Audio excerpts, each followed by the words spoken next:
Bom dia.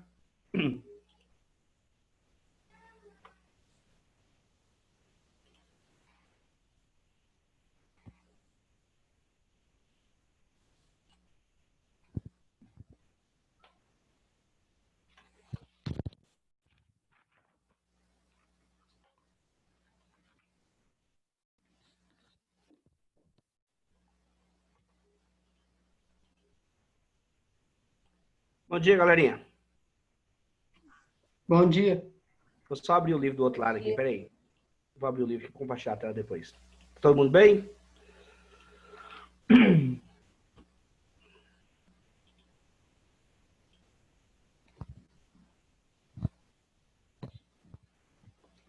Pessoal, livro 4, tá? A gente dá início aí no conteúdo do livro 4. Se vocês puderem pegar aí sobre hidrosfera.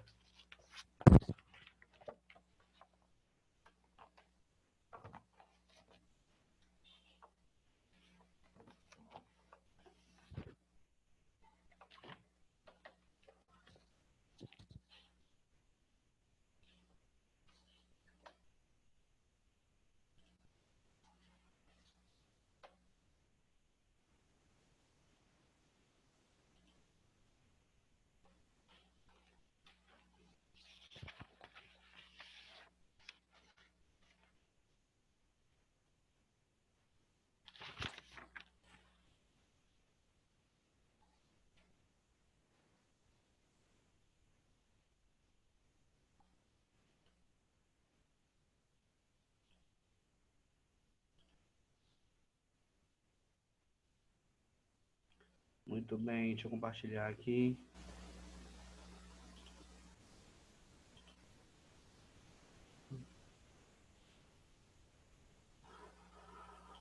Show de bola.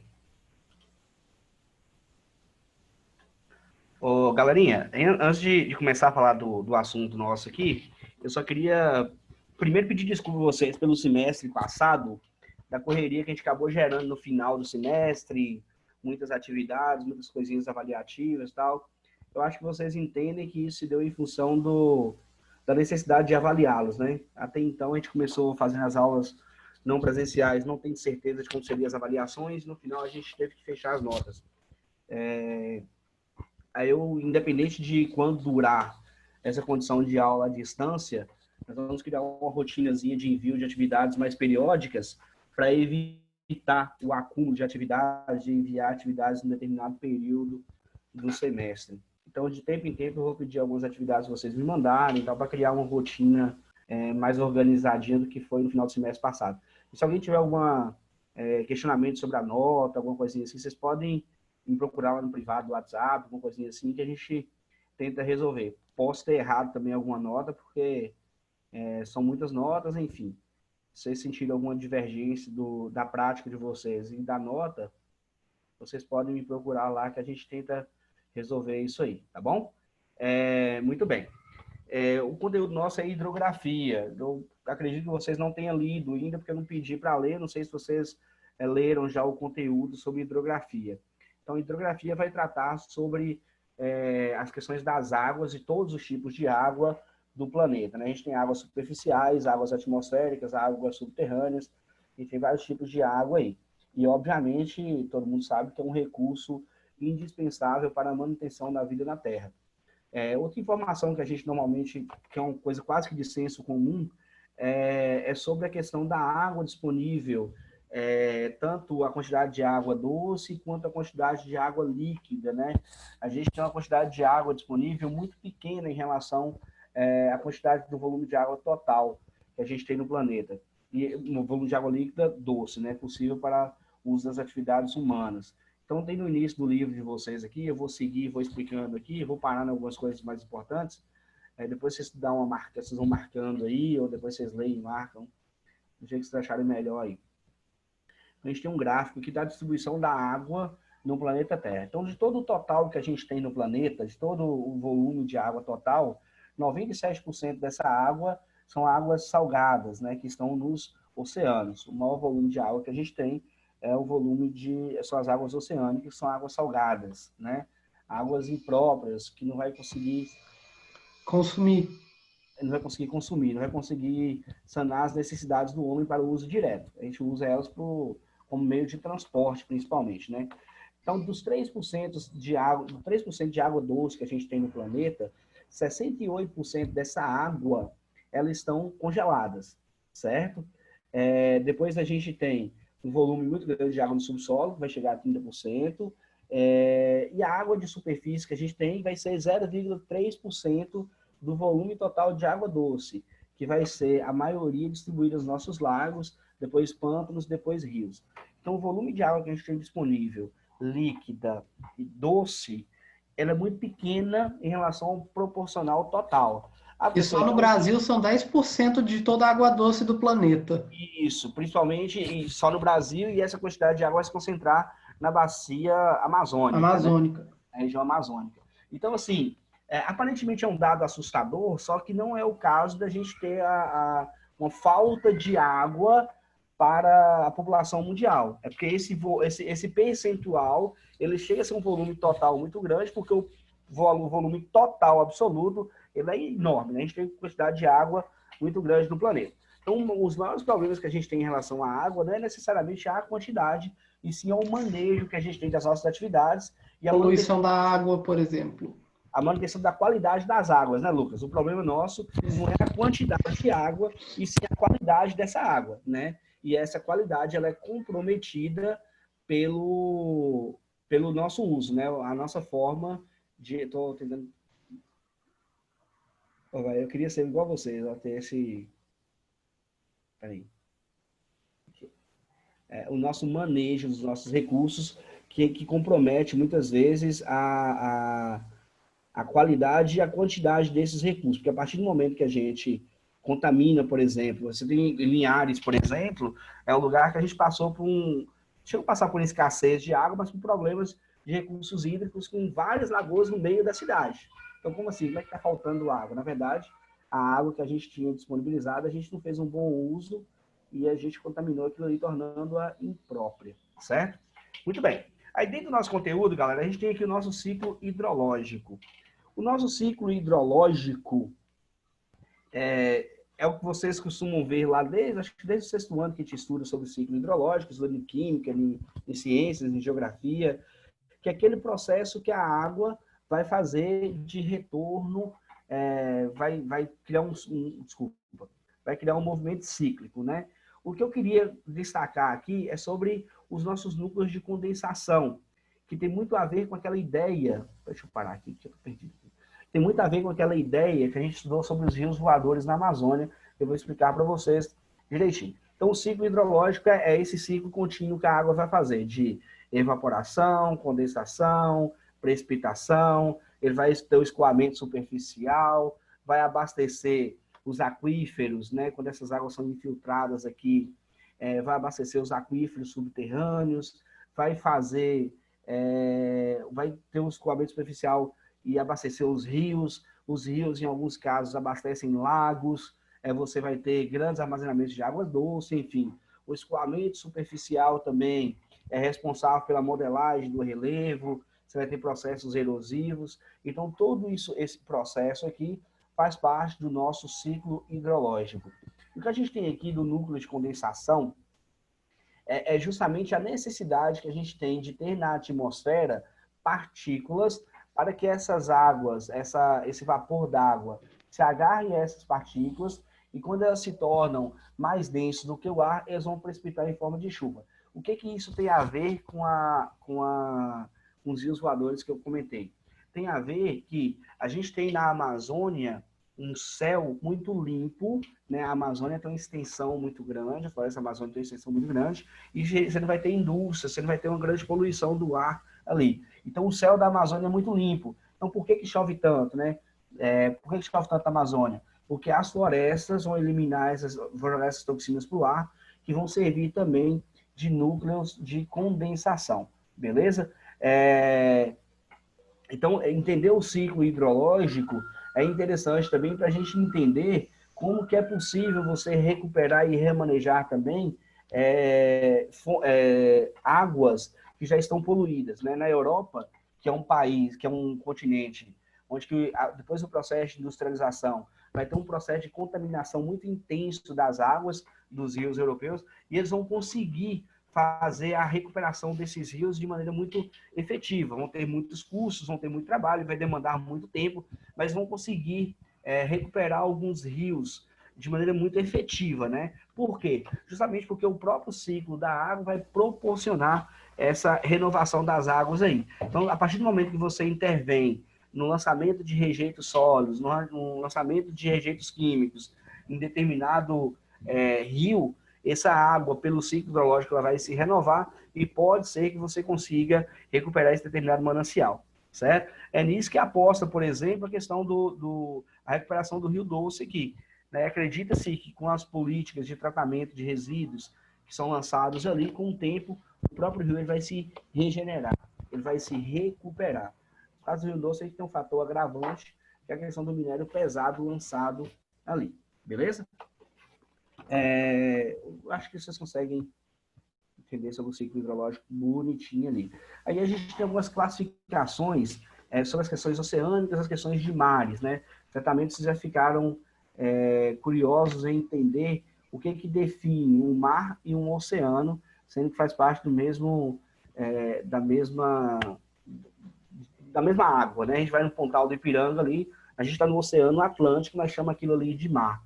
Então, normalmente, o mar, a gente reconhece o mar como uma área próxima, com uma área litorânea, né? Onde que a água do oceano toca as áreas litorâneas ali. É a parte mais próxima do continente. Mais próxima do continente, exatamente. A gente vai definir ali, é uma coisa meio que informal também, né? Você vai caracterizar aquilo ali como mar, mas é uma água oceânica. Enfim, a gente tem classificação bem definida sobre, por exemplo, mares abertos, mares costeiros, mediterrâneos de interiores, Mediterrâneo ou interiores, Mediterrâneo é meio de terras, né?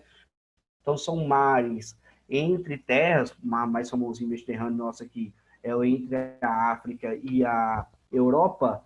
Esse aqui é uma água salgada que vai formar o mar Mediterrâneo, que tem contato com o Oceano Atlântico. E ainda tem os mares fechados ali, Mar Cáspio.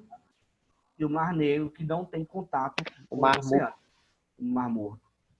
Mar Cáspio, Mar Negro e o Mar Morto. Quais são os 7 mares? Quais são os 7 mares?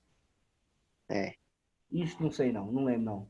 Mar Negro, Mar Cáspio, Mar Mediterrâneo, Mar Morto. Tem o de Aral, que secou. Tá quase secando o de Aral. Mar do Caribe. Mas é mais de 7, só aqui tem... Deve ter mais de 7, deve ter surgido. Ó, tem o Mar Morto aqui perto de Israel. Só aqui tem 9. 10. Mar Vermelho, ó. Mar Vermelho, Mar Cáspio, Mar Negro, então, Mar Mediterrâneo, Mar do Norte, mais Mar Báltico. E também tem um negócio que não aparece aí, mas é o Mar de Aral, que tá quase seco também. O Mar de Aral tá quase seco, exatamente. Porque quem abastece esses mares são... Era o Rio Volga. E são do interior do continente, né? Então, quando você tem um processo aí desviaram o rio e começou a secar. Exatamente. Tá ruim. Exatamente isso aí. Vamos lá, galerinha. Então, a gente tem... Peraí. Deixa eu seguir aqui meu livrinho aqui embaixo, para não me perder. Muito bem. Então, está pedindo aqui o seguinte: observe a imagem satélite a seguir, classifique os mares destacados. Então, vamos fazer isso aqui de maneira oral. Vocês anotam no livro de vocês aí. Os mares abertos que eu tenho aqui. Vamos lá, Caio, você estava sugerindo. A gente pode citar aqui o mar aberto. O Mar do Norte, Mar da Noruega. Mar Mediterrâneo. Não. Mar não? aberto. Aberto, não. Ah, tá. Certo? A gente tem esse mar de... Barents, eu não estou conseguindo ler direito aqui. Por que o Mediterrâneo não é aberto? Porque ele está entre terras. Mediterrâneo. Quando possui estreito canal entre o mar e o oceano. Tá tem, né? O estreito, né? O estreito de... Tem o estreito. Estreito de Gibraltar. Pois é, quando você tem um mar Mediterrâneo, o que caracteriza um mar Mediterrâneo? É um mar que está entre duas porções de terras, mas que tem um canal de ligação com o oceano. Por exemplo, o Mar Vermelho é um mar Mediterrâneo. Porque ele está com ligação com o Mediterrâneo também, com o canal de Suez no Egito. Sim. Mas ele vai ser um mar Mediterrâneo porque ele vai ter dois canais estreitos, enfim. mas está no meio de terras aí com 2 canais estreitos. O Mar Branco, aqui em cima também, ó, é o Mar Mediterrâneo. O Mar Báltico pode ser considerado Mediterrâneo também. Tranquilo? Esses mares, eles vão ter uma importância histórica extremamente relevante, porque normalmente as dominações, né, culturais, econômicas, eles vão acontecer muito pelos mares aqui, ó. Você vai ter os links aqui no Mar do Norte dominando toda essa região aqui. Você vai ter economicamente, por exemplo, falando, o Império Constantinopla na Itália, dominando o comércio, toda essa região do Mar Mediterrâneo. Enfim, você tem importâncias históricas para esse mar Mediterrâneo, esses mares mediterrâneos muito grandes. Então, assim, só para entender a classificação deles, os mares mediterrâneos estão entre terras com canal estreito ligando as águas ao oceano aberto. E os fechados isolados, aqui a gente tem só 2, né? Que é o Mar Cáspio Negro e o Mar Morto. Cáspio. Mar Negro, né? Não. Negro. É Mar Negro e Mar Cáspio que a gente tem Mar aqui. Cáspio. O Mar Morto não está aparecendo aqui, nem o Ela Aral. fica na região da Palestina. Porque o Mar Negro ele tem conexão com o Mar Mediterrâneo. Então, é o mar que conecta com o com Mar o mar. Mediterrâneo? Então vai ser o Mar Mediterrâneo, então. Não, o Mar Negro tem conexão com o Mar Mediterrâneo aqui. É o estreito e o outro estreito lá. Então, só que é bem sutil aqui no mapa. mas vai ser o Mar Mediterrâneo, então. Eu confundi, então, com o Mar Morto, né? Que para mim era mar de interior. Esse mar fechado, isolado, pode ser chamado de mar de interior também. Você pode achar algum livro chamado de mar Que tem de o interior. Cáspio e o Morto aqui. E o de Aral que não aparece. Aham. Muito bem. Então vamos seguir aqui. A gente tem a dinâmica das águas oceânicas. Quando vocês vão lá tomar banho de praia, vocês percebem que as águas vão se movimentar durante todo o dia. A água vai subir e vai descer. É a maré alta e a maré baixa, não é isso? A enchente e a vazante. Isso vai acontecer por causa da influência gravitacional que a Lua e o Sol vai exercer sobre a água. A gente tem 2 nominhos talvez diferentes para vocês. Sísmica e quadratura, que é os momentos, que é os períodos em que a Lua está alinhada ou não com o Sol. Normalmente da sísmica, eu não consigo falar isso direito. Sísmica é quando você tem a maior amplitude entre as marés cheias e as marés baixas. E na quadratura é quando você tem as menores amplitudes. Ou seja, a quantidade de água, o volume que a água vai subir e que vai descer na primeira aqui, eu vou falar o nome de novo como embolo, a diferença vai ser maior, enquanto na quadratura essa diferença vai ser menor. Isso influenciado pelo alinhamento da Lua com a Terra e o Sol. Não tem muito a ver com horóscopo, não, galera. Isso tem a ver justamente com a força gravitacional que esses elementos vão incidir sobre as águas oceânicas, né? A gente vai ter marés mais altas e marés mais baixas. Oi. Você pode explicar essa parte de novo que eu não entendi? Você está vendo esse mapinha aqui? Aham. Esse mapinha aqui, você está vendo aqui, ó. A Terra...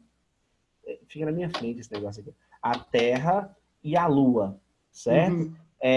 Na Sísmica. Sísmica. Eu não consigo falar direito, não. Isso aí é um período de lua nova, que é quando a Lua está na frente do Sol, né? Assim que você não vai enxergar a Lua, ou na Lua cheia. Então, quando a Terra está alinhada com a Lua e o Sol, nesses 2 momentos das fases lunares, você vai ter uma diferença, uma amplitude entre as marés altas e baixas maior, certo? Influenciado pela força gravitacional, tanto do Sol quanto da Lua, beleza? Por que que isso acontece? Porque no caso do alinhamento contrário, você vai ter uma influência da Lua puxando para um lado e o Sol puxando para o outro lado. Então você vai ter A diferença é menor. Isso, exatamente. Então você vai ter uma elevação menor na época da quadratura do que na época da sísmica. Então a amplitude térmica na sísmica vai ser maior. Você vai ter uma elevação maior das águas e um recuo maior também, certo? É onde você vai ter as marés mais altas vai ser na lua cheia e na lua nova, certo? E vai ter as marés mais baixas também, né? A amplitude é marcada por essa grande diferença aí. Normalmente são épocas que as pessoas que pescam, não sei se vocês já viram isso, né? Na região norte do Brasil, naquelas pescas que a galera faz no litoral, que eles colocam a rede, quando a maré baixa muito, eles vão lá e colocam uma faixa de rede de 1 quilômetro, alinhada com a faixa litorânea. Quando a maré vem enchendo, ela vem trazendo peixes que vai ficar preso nessas redes. Aí, quando a maré baixa novamente, eles vão lá e retiram esses peixes. Então, nesse período do mês, esses 2 períodos do mês, são os períodos mais produtivos para a pesca. Deu para entender, Lucas? Lucas? Oi? Deu para entender? Sim. Muito bem.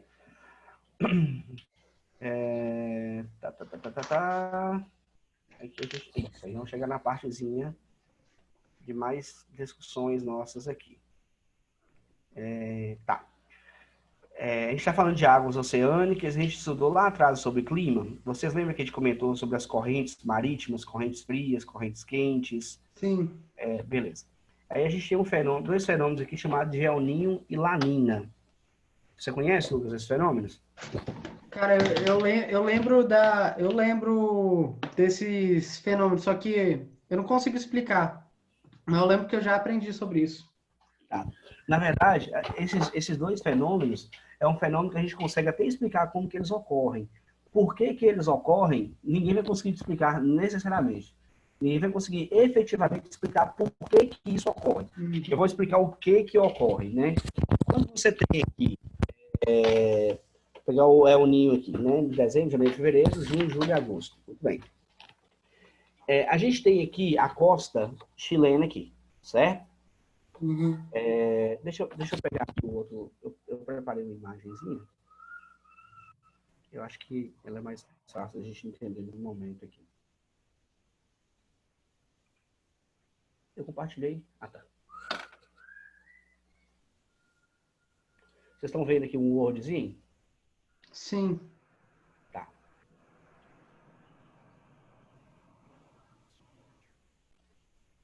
Certo. Olha só, a gente tem uma célula de circulação. Vocês lembram da célula de circulação de Hadley que eu expliquei? Que ela vai Sim. subir dos polos e tal. A gente tem uma célula de circulação no sentido horizontalizado, chamado de célula de circulação de Walker. Vai fazer em condições normais. A gente tem aqui o vento subindo e descendo, né? O movimento de ascendente, um movimento convectivo. Repara que aqui tem o norte do Brasil aqui, tá vendo? Onde que a umidade vai subir, vai chover, vai descer, vai subir, vai chover, vai descer. Nessa região aqui do Chile, naturalmente, ela é caracterizada por ser uma região onde as águas marítimas aqui, superficiais, são águas mais frias. Por que que essas águas são mais frias? Muito influenciada pela força de Coriolis, a força dos ventos alísios, que vai empurrar as águas superficiais para essa região da Austrália aqui. Então, a gente vai ter um acúmulo de água quente maior nessa região da Austrália aqui, e uma água fria maior nessa região aqui, no Chile aqui.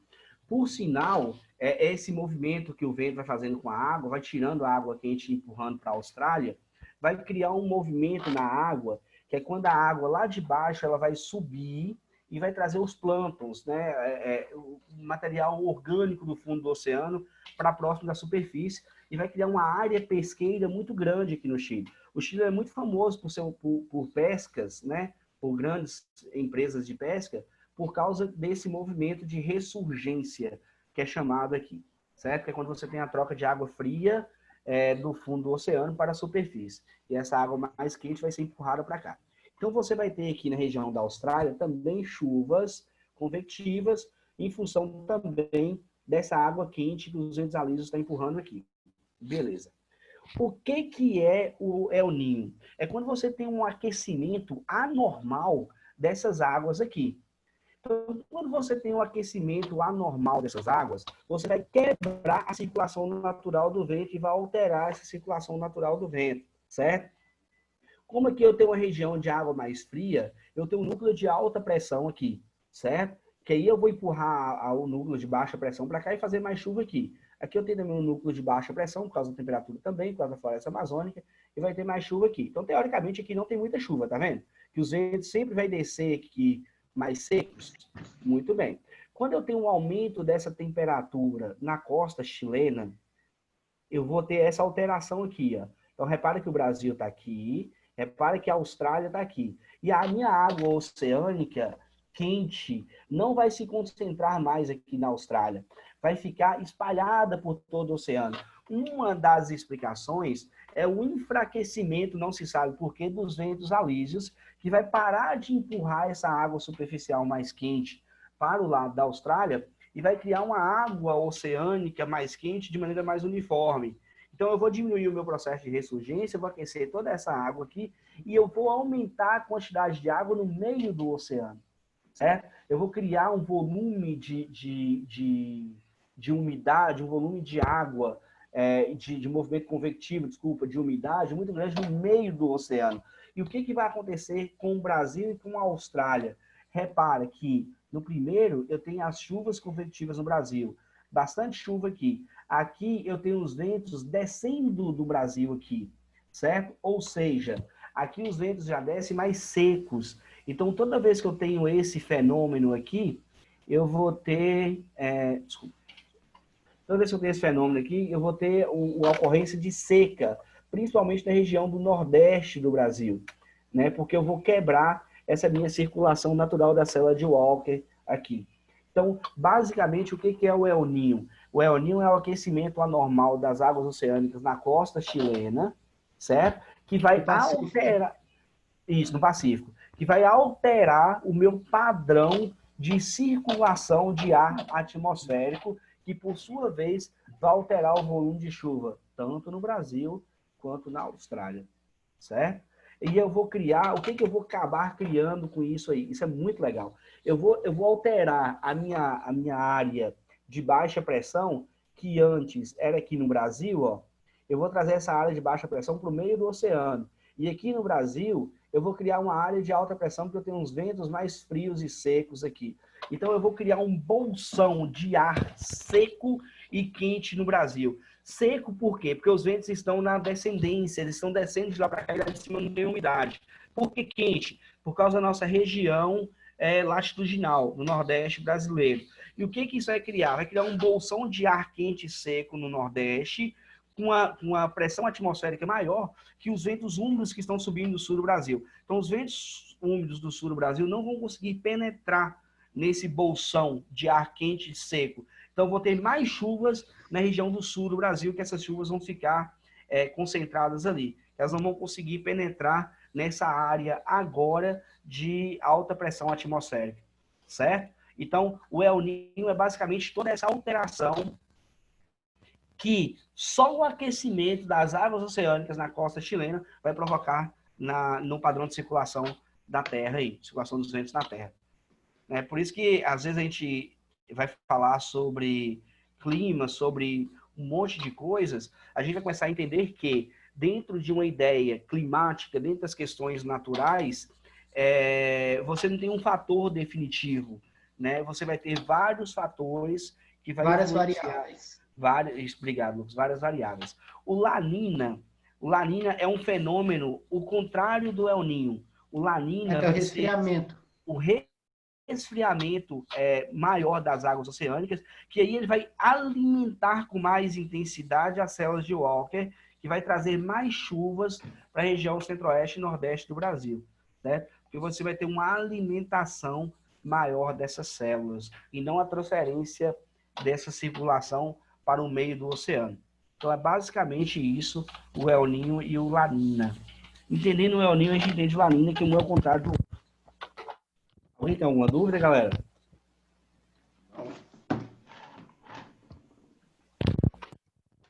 Não. Não? Tranquilo? Não. Ok. Então tá ótimo. Vamos lá, deixa eu tirar da minha frente aqui. Muito bem. Então, a gente vai para as nossas águas continentais, falar um pouquinho das águas oceânicas, dos nossos mares, do El Niño, do La Niña, e a gente vai para as nossas águas continentais, né? As águas continentais, elas podem estar disponíveis tanto em rios, como lagos, como reservatórios internos, né, chamados de aquíferos.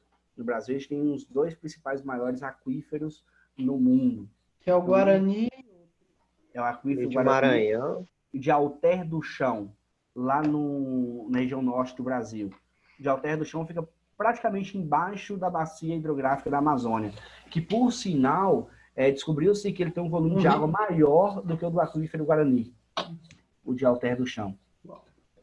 Influenciado pela questão geológica, né? O tipo de rocha na região norte do Brasil propicia um recarregamento maior, e além da quantidade de chuva maior também, né? Mas o tipo de rocha, ele é fundamental para o abastecimento desse aquífero ali.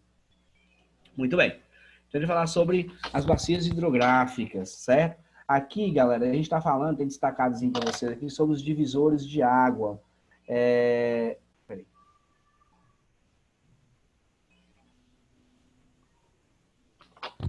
Deu uma travada aqui.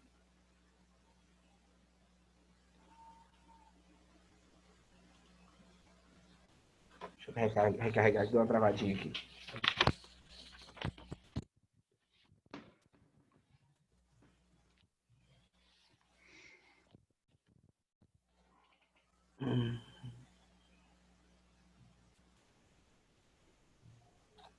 Isso. Muito bem. O que é uma bacia hidrográfica, pessoal? Uma bacia hidrográfica, de maneira bem simplificada e resumida, é um rio principal, os seus afluentes e subafluentes, né? Tem também uma outra categoria que são os subafluentes, que é o afluente do afluente. Se o subafluente tivesse outro afluente, também chamaria de subafluente. Então, a gente tem esse conjunto de água com seu rio principal, seus afluentes e subafluentes. O que define uma bacia hidrográfica, o que vai limitar ela geologicamente, são chamados de divisores de água, divisores de bacia, que são regiões de montanhas, áreas montanhosas, que vai delimitar o sentido, que vai marcar o sentido que aquelas águas superficiais vão correr, né? Então, quando você tem um curso d'água bem definido, você tem um rio principal ali e os outros riozinhos caem dentro dele. O bichinho tá travando aqui, eu não sei porquê.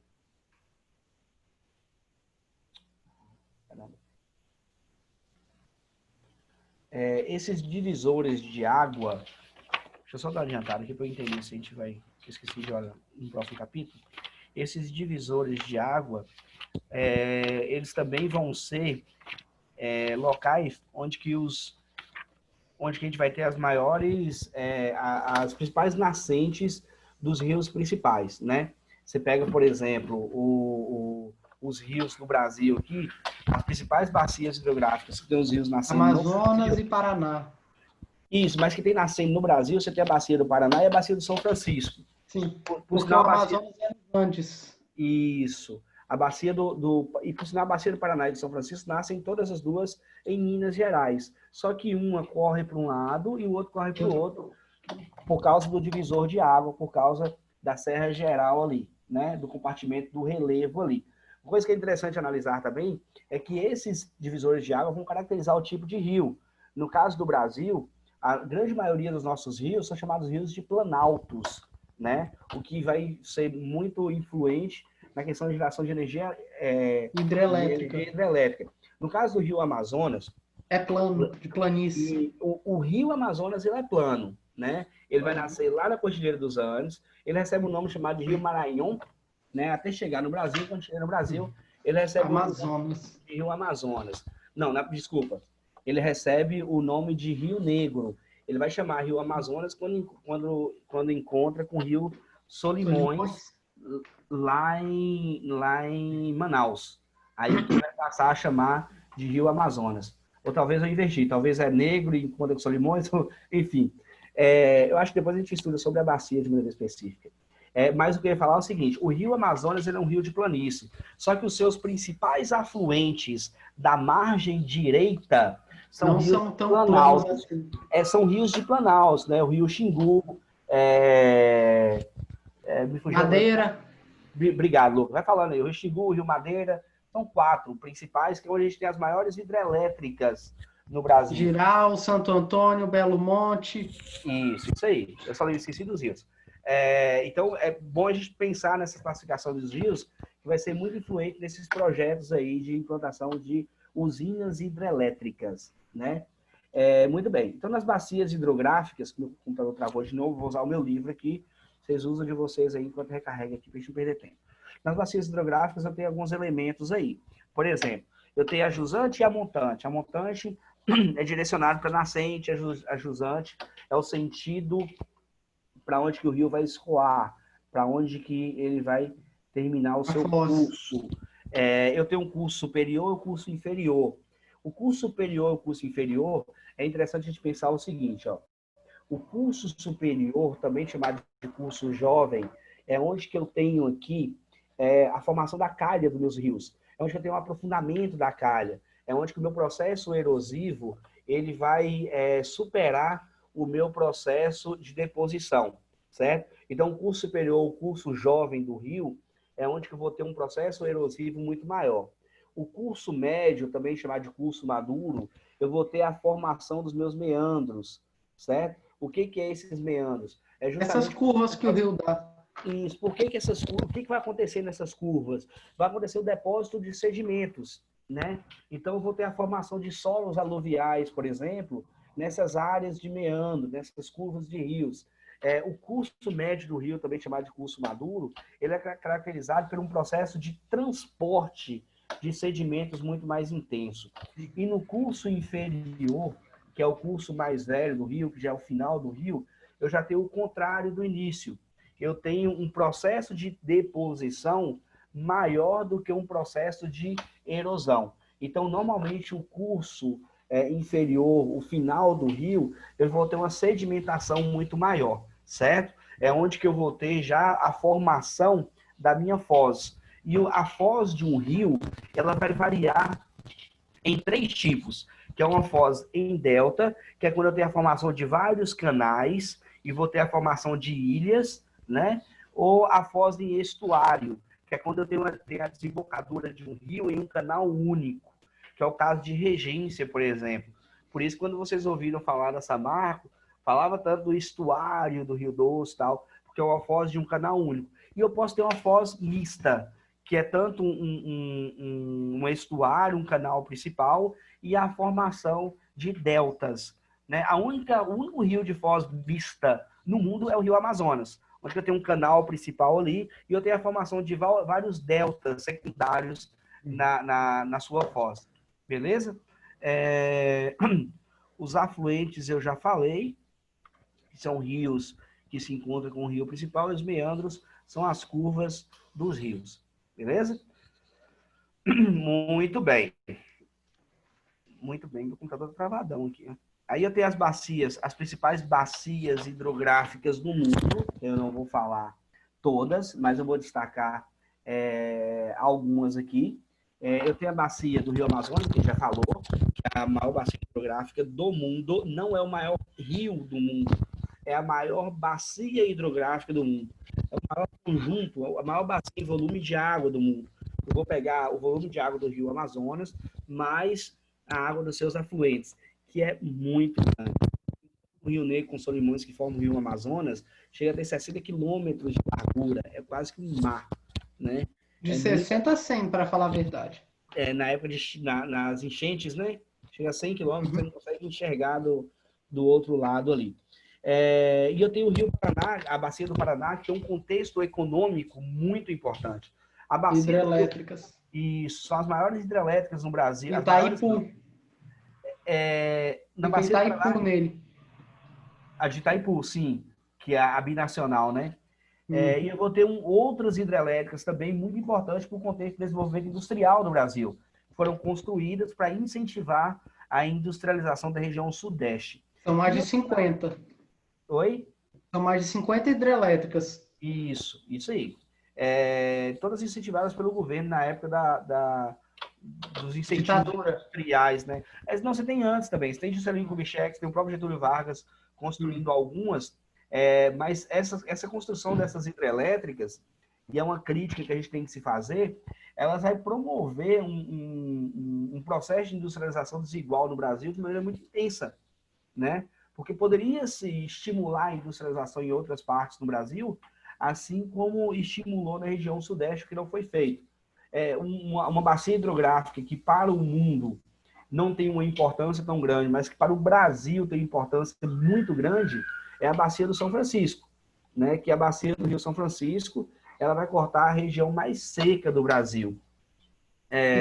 E é mais um complexo hidrelétrico lá também. Sim, sim. O Rio São Francisco ele vai ter a barragem de Sobradinho, vai ter Sobradinho, aqui embaixo, Xingó. Paulo Afonso, na Bahia. Vão ter várias hidrelétricas, só que ele poderia ter um papel, a bacia hidrográfica. E tem um projeto de transposição também. Isso, a gente vai discutir, Lucas. Nesse capítulo a gente vai discutir sobre ele. E é justamente disso que eu ia falar. O Rio poderia ter um papel socioeconômico para a região como um todo muito maior do que o que ele tem, né? Porque a influência socioeconômica que ele tem é muito limitada às suas áreas próximas, né? Até hoje, até então, não se tinha grandes projetos de promover o desenvolvimento pelas águas desses rios para a região como um todo, né? Porque você tem uma faixa de aproveitamento do rio muito estreita, considerando-se o tamanho da região e a pobreza da região do semiárido nordestino. Beleza? Deixa eu ver aqui.